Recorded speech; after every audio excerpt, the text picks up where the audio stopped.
Alright, for today's video po, ang ating recipe, makikita nyo naman, meron tayong bagang baboy. Ayan, magbubukis po tayo.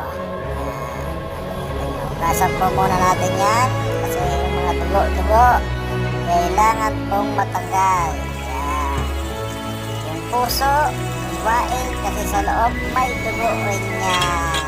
Diba? Sa akin lang yung may puso. Kala nyo lang yun. Baboy, may puso rin. Diba? Alright. Pagkatapos hiwain, ayan, linisin. Lagay na sa kaserola. Lagyan ng asin. Ayan. Tapos, syempre, isa lang natin sa oil. Ayan. Pakuluan hanggang maluto. Yan. Pag nakita nyong luto na, edi syempre, gagayatin na natin yan. Diba? Yan. Diba? Luto na yan. Syempre, saglit na lang lutuin yan. Basta nakaprepare na lahat ng ating unahin natin iwain yan yung ating baga baboy. Yan, medyo hindi na yung pagkakagayat natin ng baga.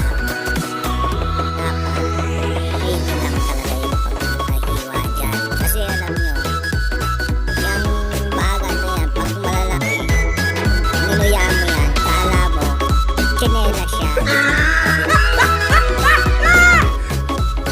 Ayan, yan ang ating labanos. Kukunti pala yung nabili natin. Pero may panghalo tayo dyan. Problema. Kaya natin gawa ng paraan. Makikita nyo mamaya kung ano yung inahalo natin. Ating karot. Diba yung parehas magkakaiwa sa ating labanos. Makulay na makulay ang ating bopis. Eto na, yung sinasabi ko sa inyo, taklak-tak natin sa labanos kasi konti. Ito, pwede rin yan, tangkay ng kangkong. O, diba, may pagkukuhanan tayo ng 1 hektaryang ano dito, kangkungan. Kangkungan yung kasali. O, diba, marami tayong makukuha dyan. Kaya walang problema. Diba? Pagkakulay pa yan. At ating siling, syempre, kailangan medyo maanghang.